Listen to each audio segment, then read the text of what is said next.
Welcome back, everyone. I'm Carrington-Russell, Australian award-winning author of contemporary romance and kick-butt heroines in dark fantasy worlds. And I have a very special guest for you today. We are talking USA Today and Wall Street Journal best-selling author, known for her smart-ass alpha heroes and feisty heroines. Known for Yeah. series such as the Hardigan series and Ice Knights, we are talking to the one and only Avery Flynn. How are you today? Yay, I am fabulous. How are you doing? I'm so much better now that you're on. I'm so excited for Yay. this interview. And I was Well, saying this is really fun. it is. And I was saying before, look how beautiful your bookshelf is. It's stunning. So, and I can see all your books there in the back. So let's go through and one click all of those after this. I'm super excited. Well, it's good motivation for I when you start writing a new book and you're like, I don't know how to do this. I People write books. How does that happen? How does that work? Because you forget it every single book. You're like, I can't do it. So yeah. So that's my little external motivation that yes, you can do this. And that's crazy because you've written so many books now as well. Yeah, but every time you're like, what, huh? Things? Really? That's basically my thought process with lots of blanks. So yeah. Then take me back to the start. Why did you start writing and how did publishing look like for you the first time? Well, I started, well, I've always been a reader, like huge reader, like anything, stick it in front of me and I'm gonna read it. So I've always been like that. I'm a huge romance reader, love romance. Romance is my happy place always. Especially if it's anything with like Duke or Rogue or Rake in the title, I am like, yes, that's it. That's my happy place. I would never write any of that because it's too much work, but I love reading it. I knew what I wanted to read and what kind of book I wanted to read, and I just couldn't find it at my local library. I couldn't find something that sort of spoke to me. I am a mood reader, so it was sort of one of those things. And then my kids were really little; they went to bed really early. My husband was deployed at the time, so it I had a lot of free time to kill. So I just started writing. And I actually bought, I don't think they have it anymore, but they might, Romance Writing for Dummies. I bought that and read it and was like, oh, that's why they always do that. That is why that always puts me in my happy place when that happens between, the main characters. So yeah, so that's sort of how I started. And what book did you first write? How long did it take you? And then how did you publish it? The first book I wrote is now called Dangerous Kiss. It was originally called Up a Dry Creek. So yeah, it's sort of a funny, snarky, romantic suspense. I love romantic suspense. I thought that would be, where I wrote for my entire career, and things change. But so that book is still out. You can get it. It's digital only at this point in time, but it took forever. It took forever to write. And it was a lot of querying and a lot of sort of workshopping the book with some critique partners who are amazing. Avril Ashton was one of my critique partners way back in the beginning. We met on like a little group forum type thing.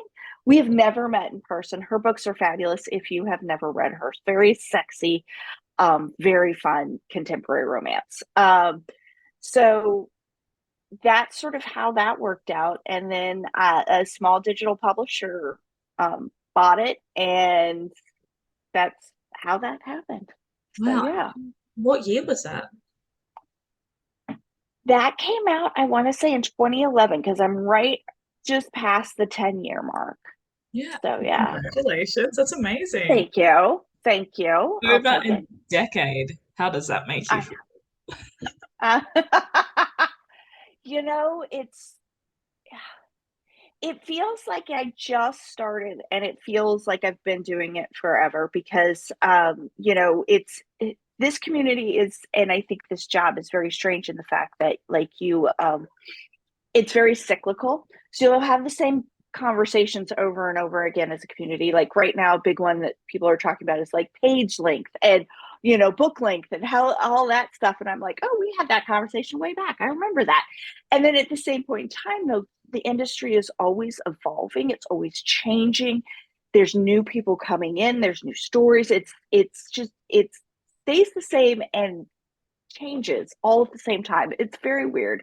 So I love it because it's a very dynamic industry. And what I love too is you've really explored when it comes to different, like you still always have romance, but you've played around a little bit too. And I love that because, it's a good old rule. Some people say, stay in your lane, do this. Whereas you've really gone out and you're like, oh, this looks interesting. So I'm kind of curious as to then what your writing style or procedure is. Are you a plotter? Are you a pantser? Are you a 9 to 5? What does it look like for you? Well, I'm definitely a plotter.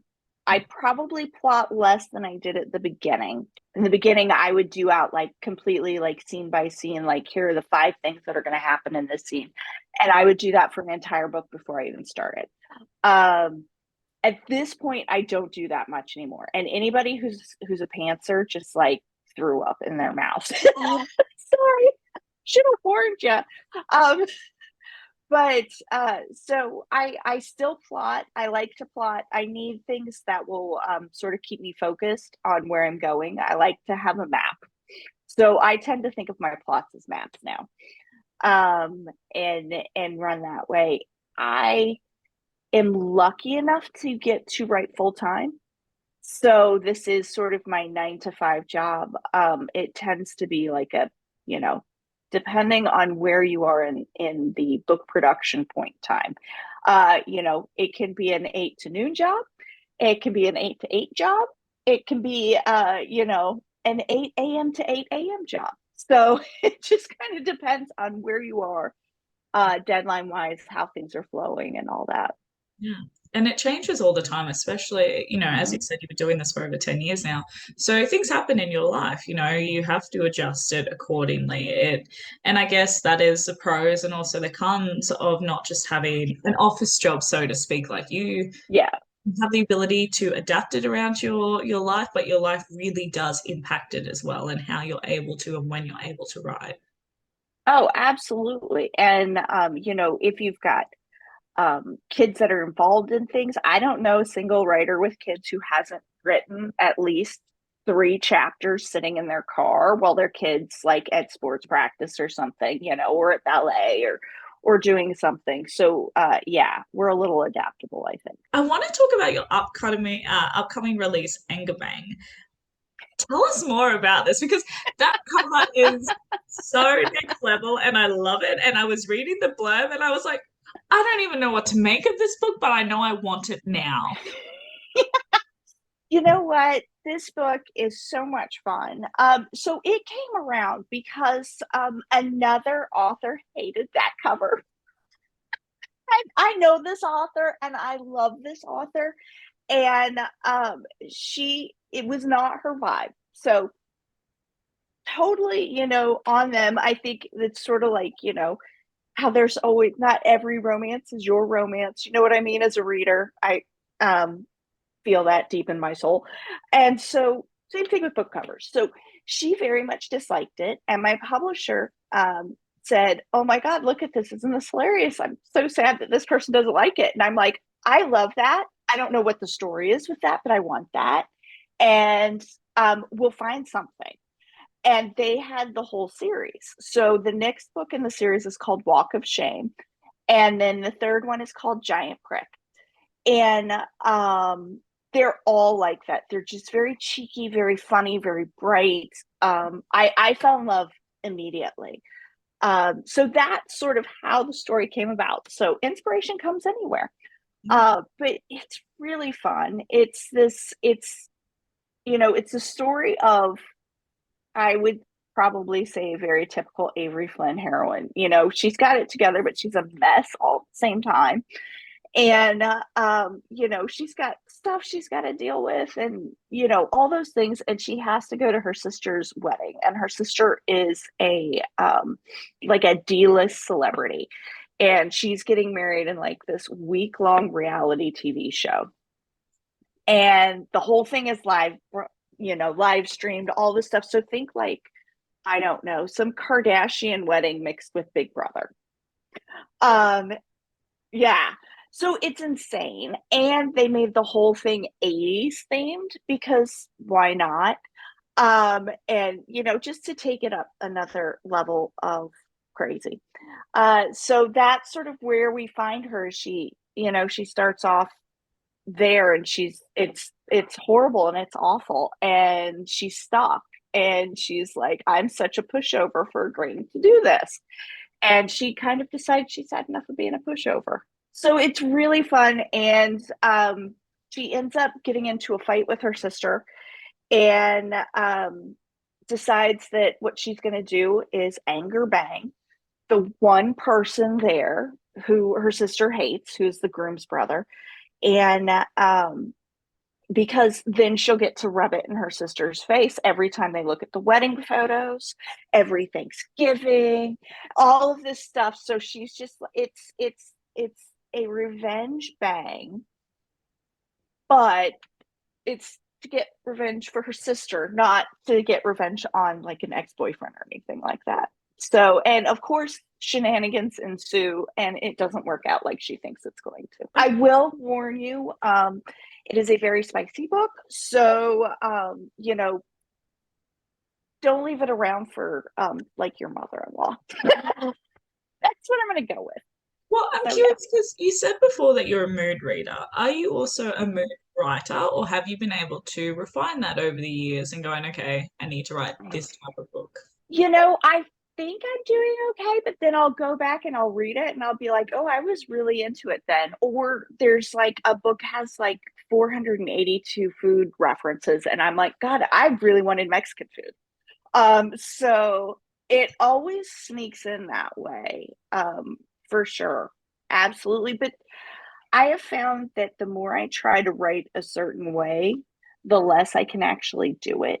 Like I would love to be, a very angsty writer or somebody that can do really dark and gritty and all that stuff. And I've tried and there's like a three-legged cat that comes in and an interfering grandmother. And I'm like, I cannot do it. I try. I fail. What's that, though? Every time. Right. At least you tried. You're like, you know what? There you go. We love the quirk. We love quirky. There you go. Yep. Can't get rid of it. I want to talk about the fun stuff, the contracts, the publishers, the editors, the agents, and everything like that.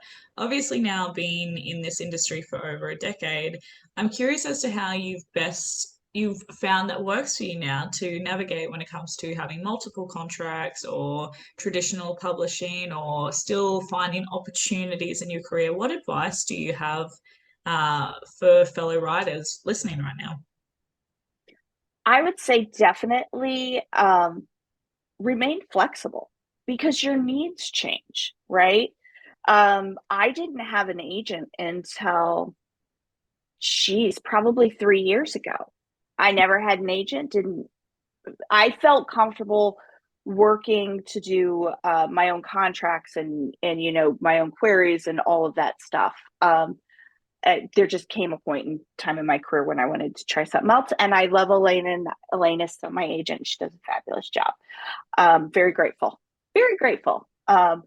But your needs change, I think, as an author, depending where you are in your career. So I would say definitely just don't feel like if you go one particular path, whether it's self-publishing, whether it's to get an agent or not to get an agent, whether it's to go with a traditional house, whether it's to do this or that, or write one genre romance and switch to another.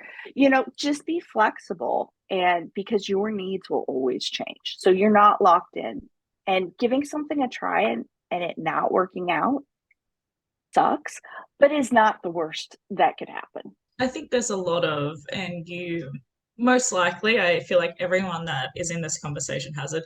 There's been many letdowns, there's been many obstacles, there's been many challenges, but there's many victories as well. So you kind of have to take very much, it's that roller coaster ride. And I think, especially when I think now I'm almost at my 9-year anniversary, so similar in Yeah. you learn just to write it and just not take it as personally. You go, okay, that door was not open for me at this time. And then what's so ironic about it is it may be very different for you in 3 years' time. So Mm-hmm. not to take it so personally, I guess, is what I would add to that as well, if that makes sense. Yeah. No, it completely does, because there's so much rejection in this. And even when everything works out perfectly, and you want everyone to love your book, right? But not everybody's gonna love your book. So even if you get like, you're like, I passed the finish line, I got a book and it's coming out and I'm doing this and I'm doing all the things right. And then you're like, and this person hated my book and put it with gifts. And that's just the way it is. And sometimes those mean reviews are my favorites because they're hilarious. So try and have a sense of humor with it too. But yeah, it's not a straight line. And it took me a really long time to figure this out, because number one, it's this business is not logical and it is not merit based. Neither of those things, right? Um, so there's a lot of luck involved. There's a lot of just lightning coming down. There's so many intangibles. You can't. I think it's very hard to be in this business long term if you don't have sort of the writing chops and all of that. But it's not just due to that, unfortunately. Sometimes, I mean, that can get frustrating. But it also took me a long time to realize that you talked about going up and down. You definitely do, but there is no finish line. And that's the thing. I remember when my first book hit the USA Today, I was like, this is it. This is it. It's all smooth sailing now. No, no, it's not. Or you finally get reviewed by that one place that you really wanted to get reviewed at. And you're like, yes. And then no, so there's so many things, and your definition of success changes, the longer you go on. And you also, I remember I hit a spot one time and I was just having the worst time writing. And I was like, when does this get easier? How many books do I have to write before all of this is just smooth sailing?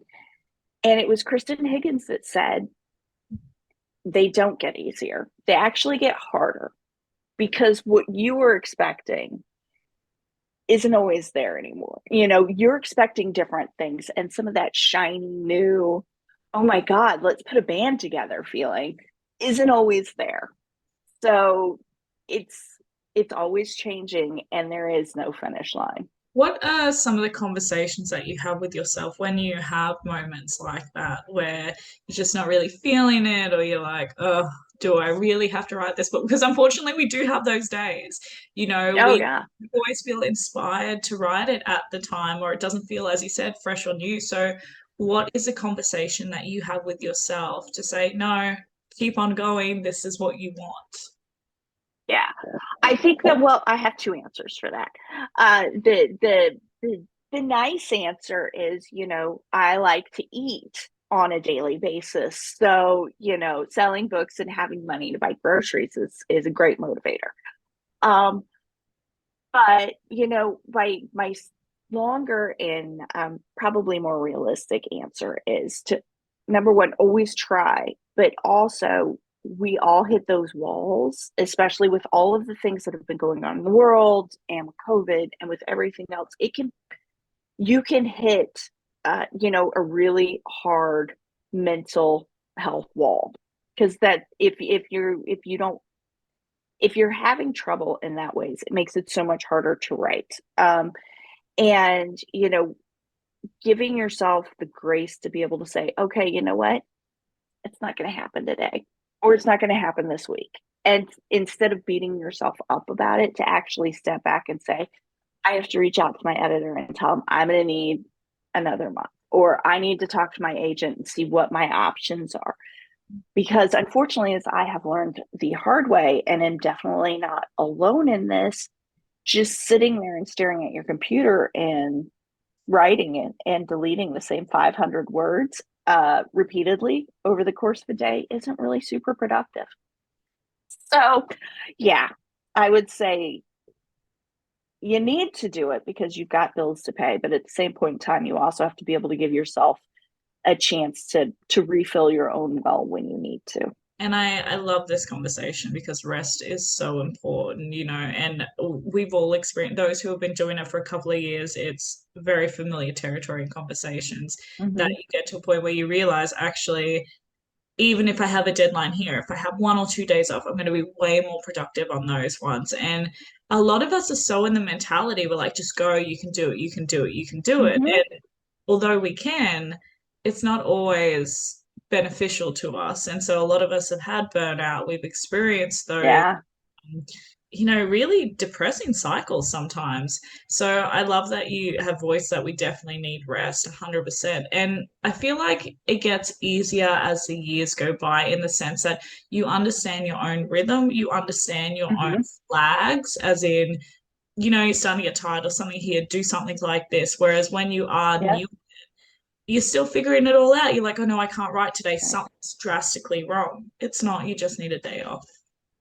Right. And don't you think we have a very big tendency to be, workaholics, because there's always a book idea you want to write. There's always something you want to pitch. There's always a book you're like, well, I just need to work on marketing a little bit.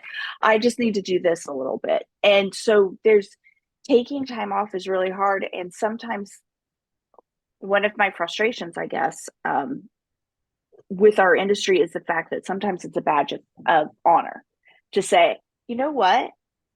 I have worked every single day for the last 3 months without a day off, and you're like, when that becomes sort of the unspoken expectation, or it's the weekend, so I'm going to spend the whole time writing. And you're like, yes, I love that. And we all squeeze in writing when we can, and schedules are strange and all of those things. So it's not judgment there.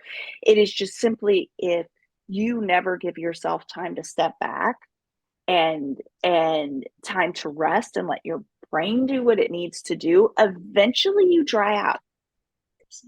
Eventually you're you're a broke sponge, and it's really hard to come back from that. And it takes a lot longer than I think people realize. Like I don't know if you have had burnout before. I know that I had, it took me a year to recover, and that surprised me. I thought, okay, I'll have a week. I'll have a week where I'm sleeping. And it is not that. Mm-hmm. It really affects your health. Have you had burnout? Oh yeah. Oh yeah. In fact, I'm just coming back from it. I had the book What You Gonna Do, and I had to go to my editor and my agent and just be like, I can't do it. I'm trying to write. I'm in my office every day. I'm typing for a long time every day, but it's just not there. And there's just, yeah. I basically had to, and you're right, it takes so much longer to come back from. And if you don't sort of set boundaries for yourself while still being flexible because of deadlines and crazy stuff and life, but it's so much harder. And it's such a complete difference though when you walk in, wherever your laptop is, or your computer, or your piece of paper, or whatever it is that you write with, and the people who can do dictation, I'm so incredibly jealous. I cannot do that. I would love to do that. I'm horribly jealous. But whatever it is, when you sit down and you can do it and it's fun, you feel that sort of spark where you get lost in the story. Like when you're reading a really great book and you forget you're reading a book, you just completely fall in it. It is the same thing, I think, when we write. And sometimes you don't realize so much when it's missing until you feel it again. And then you're like, oh. Like there's that spark again. Exactly. I'm curious a little bit about giving back because you very much do give back to the community, which I love. And I noticed that you have Dear Romance Writer podcast. So I would love to hear about where that originated from. And for those who haven't yet subscribed, can you tell us what it's about? Yeah. And actually, that's one of my boundary things I had to set. I had to stop, but it is still going on and it's still absolutely fabulous. It is Zio Axelrod and Rome Parrish now. it's a author it is a romance author advice podcast, but it is tweaked because it's not talking about writing. It's relationship or work advice or family advice, but from the perspective of a romance writer, because as you know, what do we deal in? Motives. What could go wrong? All of the things. So yeah, it's was super fun. Absolutely adored it and loved it. And but it was, yeah, one of those things where I'm like, I gotta sort of draw back somewhere. So unfortunately that was one of my things. And that's also why I'm not doing any signings this year, which I really hated because I love to go hang out with book people and then leave a conference with a list of 682 books that everyone has now convinced me to read. So yeah. This may sound almost insensitive, but I'm kind of glad to hear that you stopped with the podcast. And I know that sounds really crazy to say, but in the sense of just coming off that conversation, talking about with boundaries, and because I know for me, this was a very difficult thing to do, which was looking at everything that I was doing, because as you said, a lot of us are very proactive. We're doing so many things, and sometimes you take on too much. And I know for myself, I was doing this and I was also on another podcast, and I did that for about a year and a half. And it was really, and with everything else that's happening, it was really, really difficult. And it was sad to let that go because you do feel responsible. You do love what you're doing, but sometimes you've just got too much and you have to reevaluate everything that you're doing and go, how can I best prioritize writing and myself?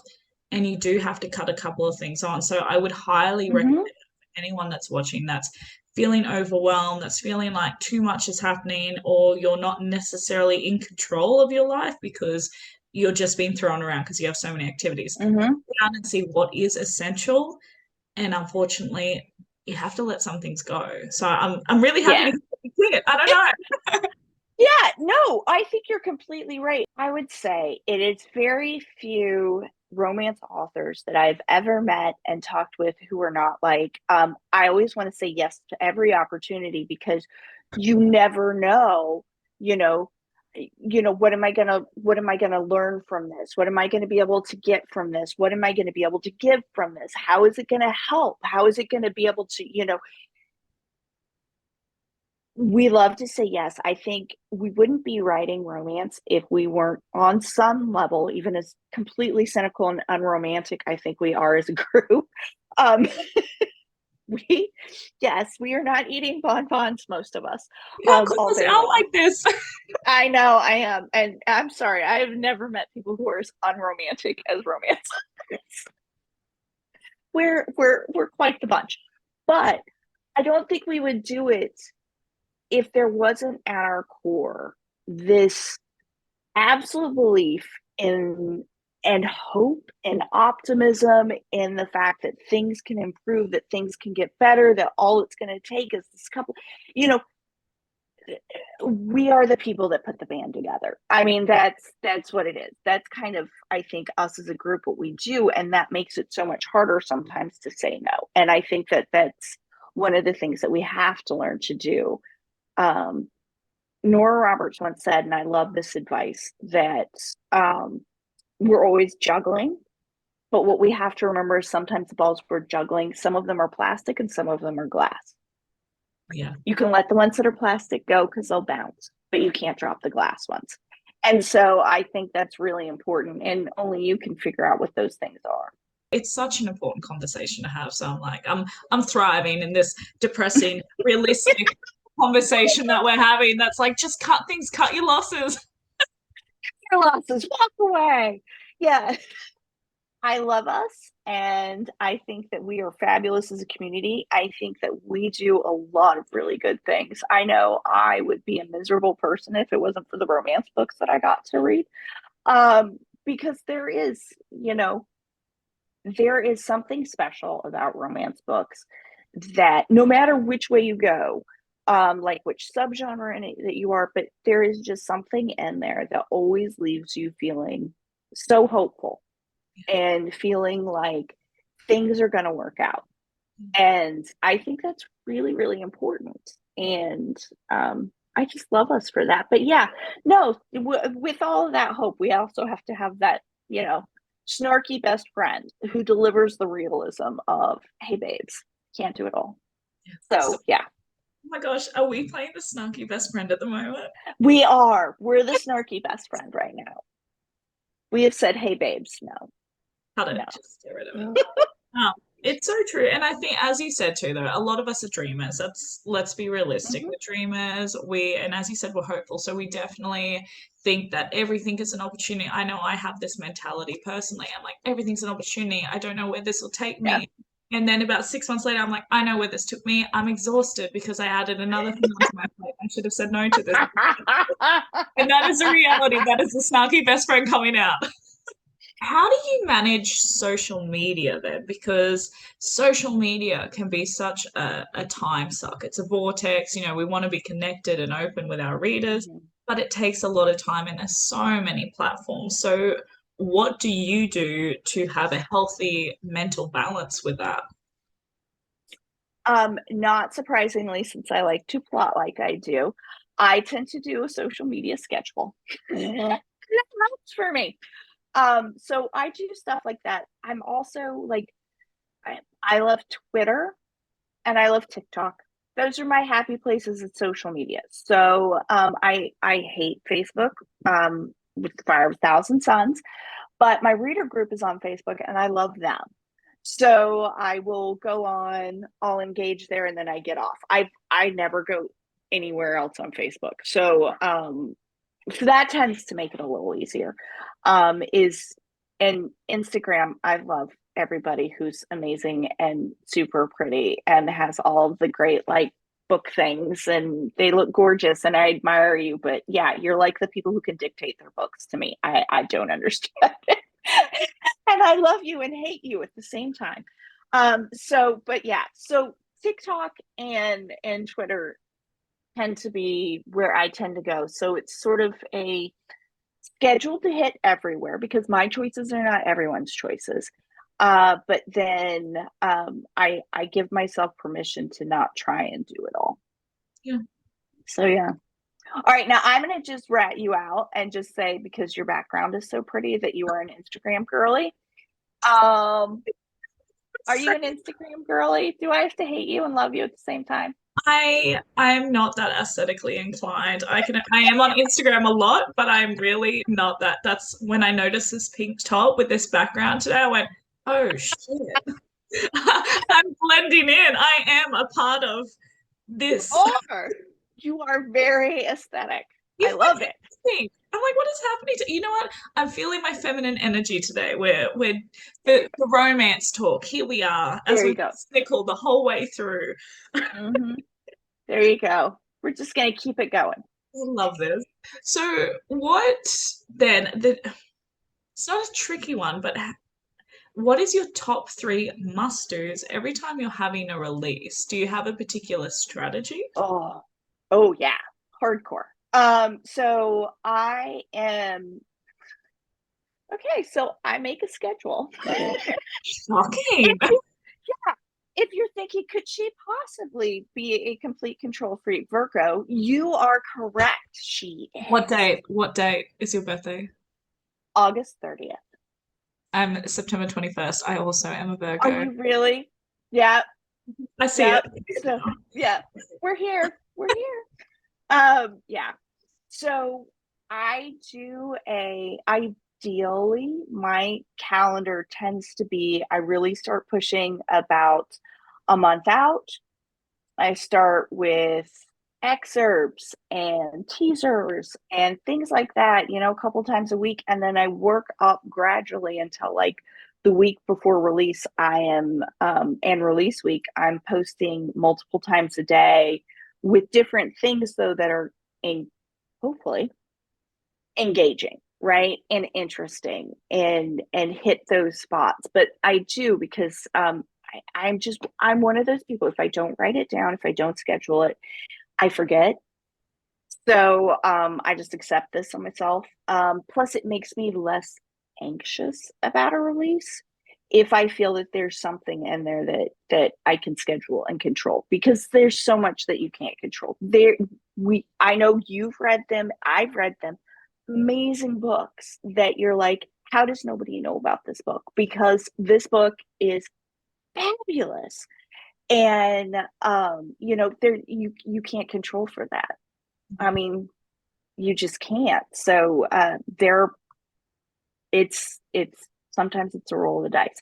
So being able to have at least some things that I'm like, well, I feel like I'm doing my best at least, Yeah.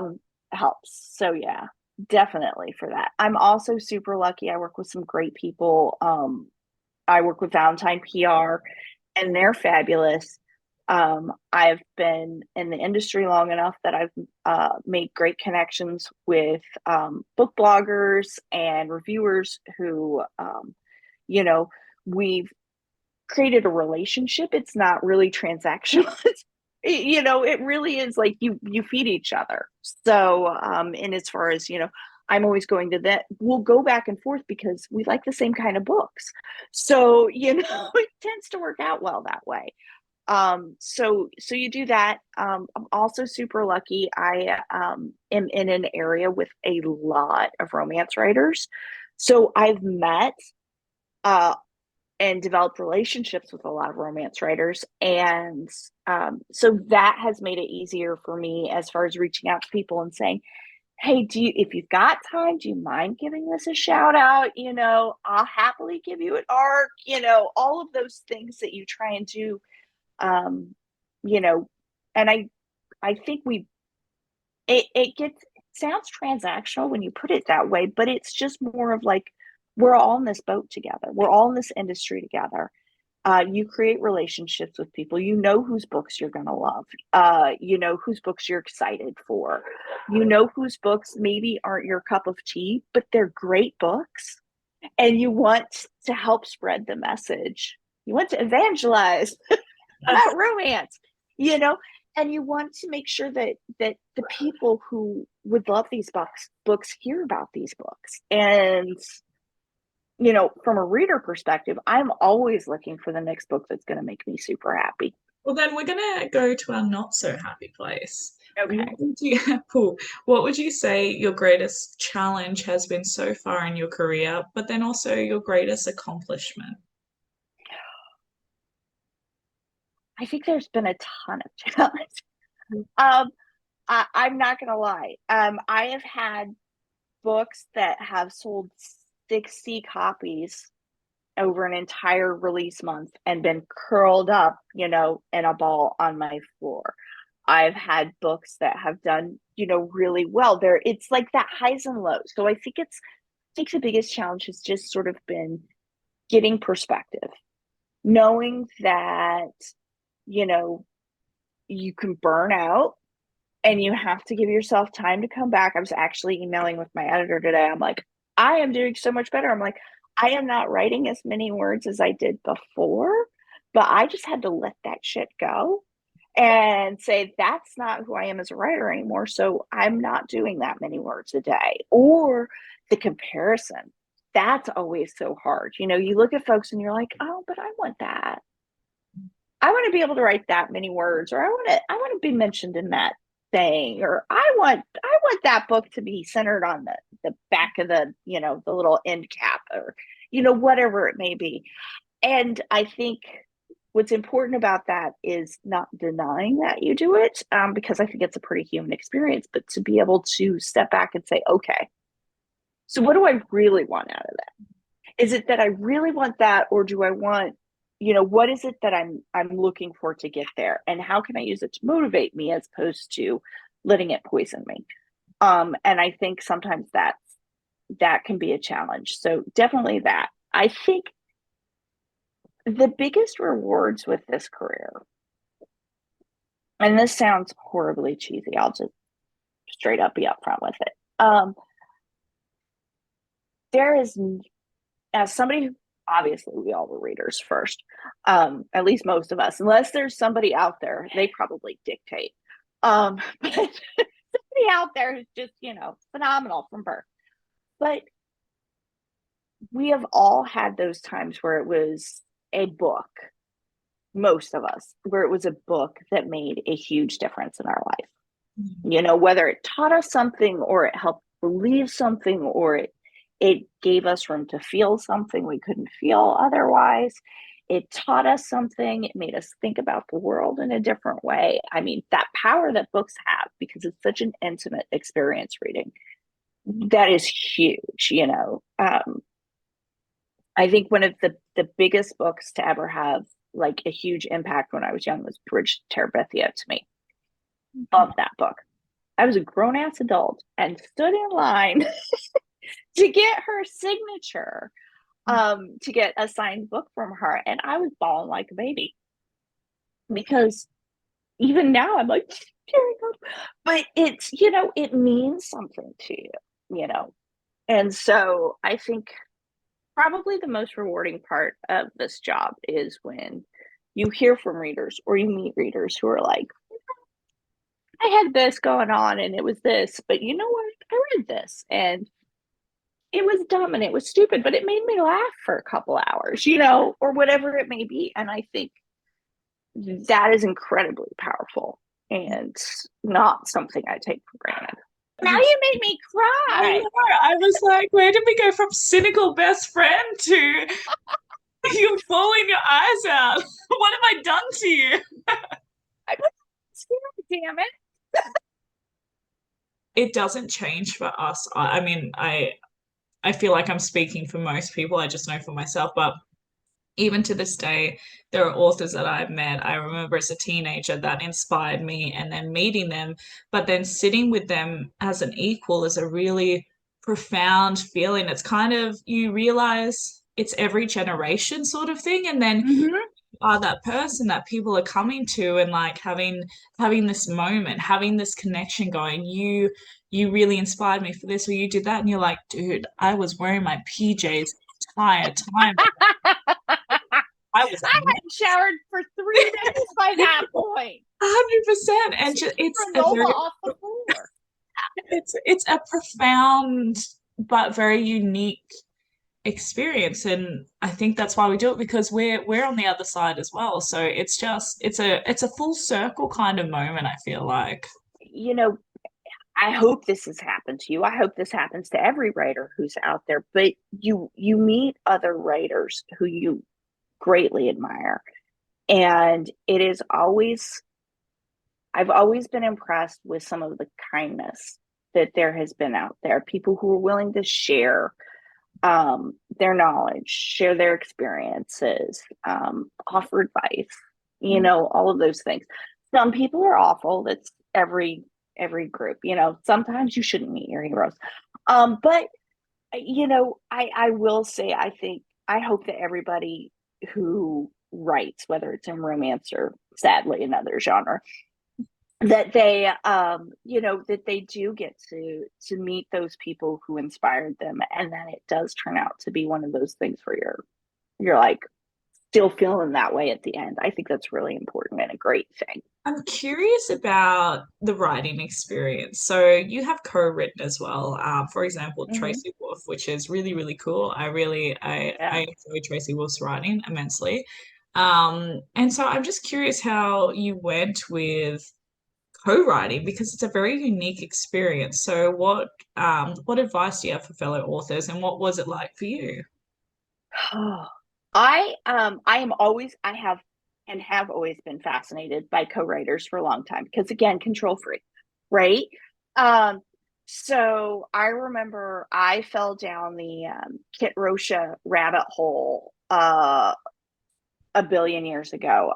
By the way, those books, the Surrender books, sweet, is it Surrender book? Ah, they're really good. Just it's like post-apocalyptical erotic romance, and they're fabulous. They're so very good. Um, and it's two people, and they still write together, and I think they have forever. And I remember emailing and just being like, "How does this work? How do you do this? How does that like really happen?" And Bree was kind, and Bree and Donna were kind enough to email back and answer my stupid questions. You know, I still never met them, but I will never forget that. It was so sweet and so kind. But so it's really interesting to me how it works, and I think it works differently for each person. With Tracy and I, um, we had a really nice thing going where, you know, there was this book idea, and we had known each other but had never even thought about writing together. And then it ended up we had a lot of different things in common, and so you sort of build that rapport. And then it really did, it sort of went from, you know, going sort of back and forth, and just the actual process itself was basically she would write some things and I would read it and tweak or fix, or, you know, say, oh my God, this is fucking brilliant. And then I would write some things and send it to her, and she'd be like, yeah, it works. No, I'm kidding. But no, it worked out really well that way. So we had a really good time together. It definitely wasn't easy. I don't know if I can do it again. But it worked out, and I think it's what that story needed. I don't think that story definitely would not have been the same and worked out the way it did if it wasn't for Tracy and I working together. There were some things that she brought to it that I never would have thought of. And probably the other way around too. So yeah. What a cool experience. I'm always It so really was. because I have not yet co-written. So it's something that always intrigues me because I'm like, how? Yeah. So I always ask the question for those who have co-written. It's fascinating, and it's really interesting. And I know some people who have done it where they have like alternate POVs, right? So one writes one, you know, one love interest, and somebody else writes the other love interest. And so that helps keep that clean. And yeah, it's kind of interesting to me how it works, but people find a way. Yeah. I have a speed dating with an author segment. So I lit a candle, I've created ambience, it's real. And so Oh yeah, we're in love now. talking about romance, being the cynical besties, and now we're on a date. It worked out well, guys. Well, you've already made me cry, so Oh my gosh. it's just like a date. We've laughed, we've cried, we've had our meet cute. Oh my gosh, it is, isn't it? Wow. I just feel bad I haven't brought you food. Next time, when we meet in person, I'll bring you Next time. food. Mexican food by All the right. sounds of it. Thank you. Appreciate that. Although I don't know if you guys have cherry ripes in New Zealand, because those are my favorite Australian candy. We do. Well, I'm from Australia, so Are you? Oh, I thought you were in New Zealand. Okay. I will take either. Both are beautiful countries, so I'm down for that. Yes. So basically, what it is five rapid questions. Are you ready? Okay. Yes. What is the clumsiest moment you've ever had? I don't think I can pick just one. That's impossible. I've done everything. I've been the girl in the accidentally in the boys' bathroom. I have tripped. I have fallen. Oh my God, I was at a book signing once, and my zipper split. Like down the back of my dress. Yeah, name it. It's probably happened to me. I kind of love that though. So much things you can write from first-hand experience. Yes. Yay. Yay. So me. What are the three words that best describe you? Chatty. Weepy today. No. You know what? I would go with probably snarky, chatty, and determined. I We'll love go with that. that one. Yeah. What is a unique talent or skill set that you have that not a lot of people know about? I have that freakish thing where I think, you know what, that doesn't look that hard. I can try that. And unfortunately, I do try it, and sometimes it works out, sometimes it doesn't. So, And the clumsiness comes into it, I'm assuming. mm-hmm. Yeah, there's a lot of things I still can't dance. I've learned.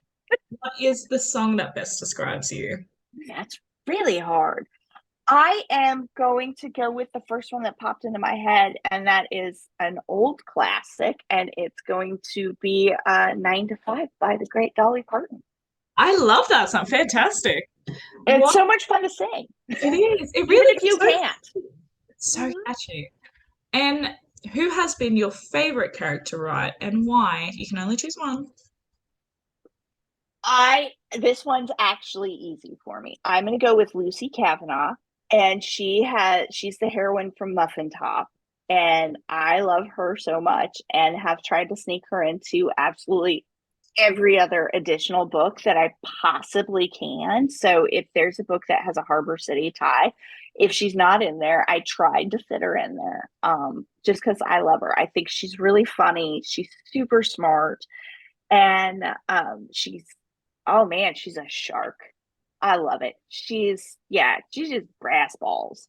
Just love her. Well, Avery, I have had so much fun today. So, what do we need to be on the lookout for, and where do we find you?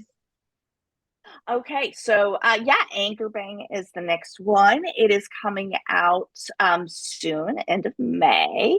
Super excited because that's going to go audio at the same time that it goes digital. So that's really exciting. Love that. So that's coming. We've got the other books in that series that are coming.